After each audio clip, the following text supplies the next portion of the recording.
huwag niyo na muna isipin kung ano yung iniisip ng iba. Ang isipin niyo kung paano natin siya matutulungan.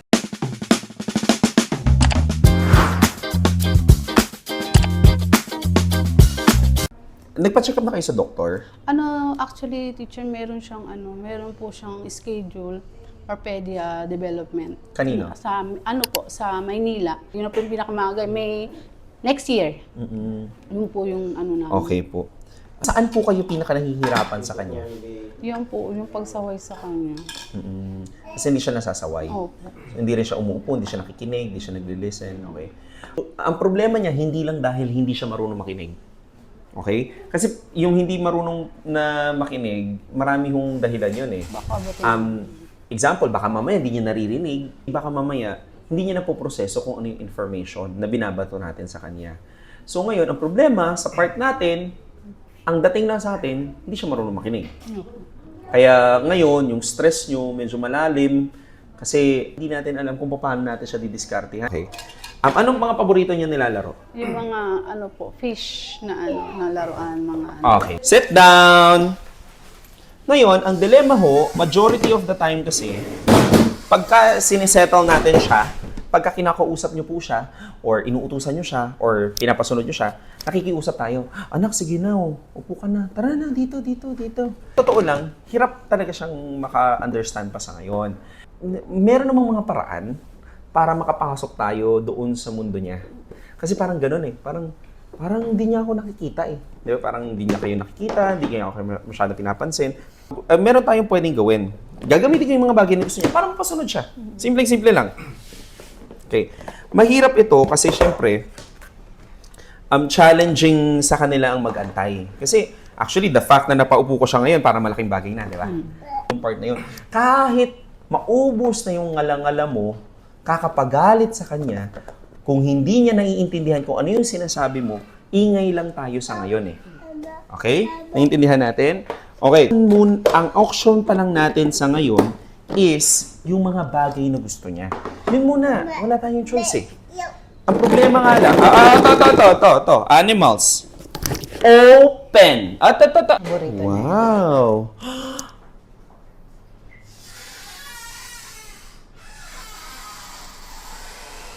Wait lang, mag-antay.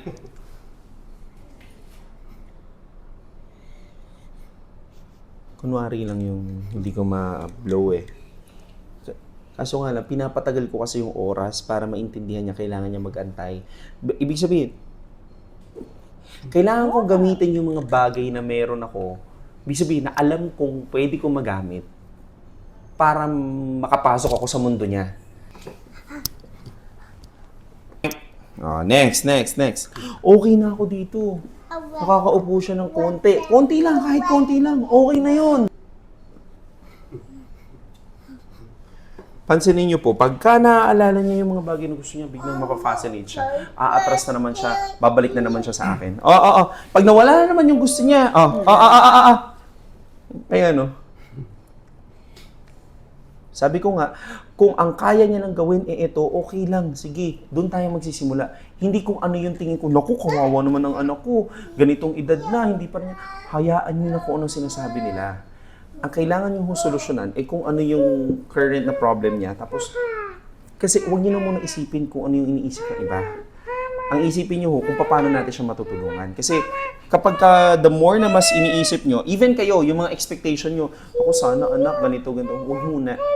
Hindi ko to sinasabi dahil ang gusto ko pong maintindihan niyo na kailangan, huwag kayong mag-expect, hindi. Kasi why? Pagka nag-expect ka, tapos hindi niya nakuha, ang tanong, hindi mo na ba siya mahal? Mahal mo pa rin naman siya eh, kahit naman na mahirap kayo, kahit pagod kayo kakahabol sa kanya, ganun, aalagaan mo pa rin naman eh. Kailangan tanggalin natin yung mga dating pananaw natin na, hindi kasi ganito ako bilang nanay, hindi ganito ako bilang tatay, hindi. Tanggalin niyo muna yon. Ngayon, ang kailangan niya is maging effective tayo sa kanya. May nakuha naman siyang bago. Upo ka dyan kung gusto mo mag-play. Ayun. So ngayon, ito muna. Kahit ang gagawa niya lang, mag-shoot-shoot lang ng ganyan, okay lang. Kung yun ang kaya niya pa lang sa ngayon. Ngayon, habang tumatagal, dadagdagan natin. Dagdagan natin ng isa, kahit kalahati lang idagdag mo, okay lang. Hanggang sa umabot siya sa point na baka mamaya po pwedeng inuutusan ko na siya. Ang problema pa dito, kung ano-ano gusto niya. Diba? Tulad yan, kakakuha niya pa lang, hanap na siya ng ibang gusto niya. Wala tayong choice eh. Ngayon, kung kaya kong ma-demand sa kanya to, sige, subukan ko. Pero pag hindi, okay lang. Sige, hanap tayong iba. Sabi ko nga, teacher, ano man, kumbaga, hindi man siya totaling mabilis na mag-improve. At least may ginawa ka Yes, para tama. sa kanya. Totoo Kasi, naman. the more mo dinideny yung situation niya, Totoo po. the more nadidelay yung ano niya. Kaya sabi ko, kahit na mahirap, Totoo po. kakayanin. Kasi Totoo. para rin po sa kanya. Kasi paano, teacher, pag wala na kami? Totoo po. Paano siya, di ba? Tama. Hindi naman nababuhay kasama niya kami. Saka kailangan din natin at least may ginawa tayong paraan, ano? Kasi as of the moment, ang dami ho natin kailangan trabahuin. Attention pa lang, concentration pa lang, name calling pa lang. Actually, okay na ako dito eh. Masaya na ako dito. Tingnan niyo po ah. Masaya na ako dito eh, sa sitwasyon niya eh. Kasi bakit? At least alam niya kung ano yung mga bagay. Ito. Ayaw mo, di wag. Akin to. Bahala ka. Ayaw ko. Oo. Opo.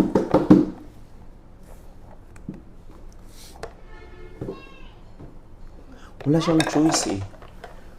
Ganun ho natin siya gagawin. Hindi ko somehow ipipilit sa kanya kung ano yung gusto kong mangyari. Gagamitin ko yung mga bagay na gusto niya para makakuha ako ng kahit kakarampot na makapagpaupo man lang ako sa kanya. Yun po, hanggang sa konti-konti,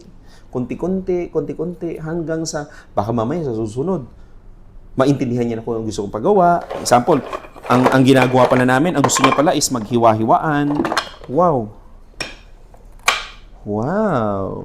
Okay na. Cut ko. Lagay mo dyan, lapag mo. Okay na yan. Kumpara sa wala. Huwag muna nating pangarapin ang buwan para sa kanya. Pangarapin lang natin, makaupo siya, okay na muna yun. Hanggang sa mangarap na tayo makapagsalita siya, bakit hindi? Hindi naman masama mangarap eh. Pero ang point lang natin, kailangan kukonti-kontiin natin. Gusto mo to? Upo ka dito. The fact na binibigay niya sa akin, okay na yun. Doon ako ngayon babanat sa kanya. Kanina binigay niya sa akin. Kanina binibigay niya sa'yo. Bakit? Tanong yun. Kailangan natin kasi maintindihan ano mga pinagagawa niya eh. Kasi pag hindi mo naiintindihan, ang gagawin mo lang, susundan mo lang siya para hindi siya madisgrasya. Press. Wait! Nagigets niyo ho. Okay na ho yun. At least medyo sinusubukan niyo na. Ngayon, at as long as sinusubukan niyo at fini-figure out niyo, mas kinikilala niyo siya, sooner or later, makikilala niya rin kayo. Maiintindihan niya rin, ay, yun pala mama ko. Kasi sa totoo lang ngayon, kailangan ka lang niya pagkakailangan ka niya eh. Gutom na siya. Papabukas siya ng pinto. Papabukas niya to. Gusto niyan lumabas. Yan. Doon ka lang niya kakailanganin. Pero na normal days, yung mga ganyan, hindi ka naman niya gusto yung kalaro eh. Kung ayaw ka niyang kalaro, pipilitin kita, makikipaglaro ka ako sa'yo. Kung paano man yun, bahala na kung paano yun. Doon po natin siya iikutin. Ha? Ito, kailangan niya ako, wala siyang choice eh. Kasi baka madulas siya pagka hawak ngayon siya sa akin. Nagigets ho, palagi akong mag-iisip, ano yung mga sitwasyon ko sa akin, kaya kakailanganin mo ko, gutom na to. 12:00 magugutom to. Bahala siya sa buhay niya. Kung gusto niya kumain, kailangan lumapit siya sa akin. Diba? Hindi ko bubuksan yung biskwit niya para lalapit siya sa akin. Kumbaga hahanapin ko yung pagkakataon para kakailanganin niya ako. Ganun ho palagi. Ha? Sa ngayon, sa susunod, pagka medyo dumami-dami na yung mga kaya niya, saka tayo mag-level up kung ano yung mga kailangan niya pang gawin. Ha?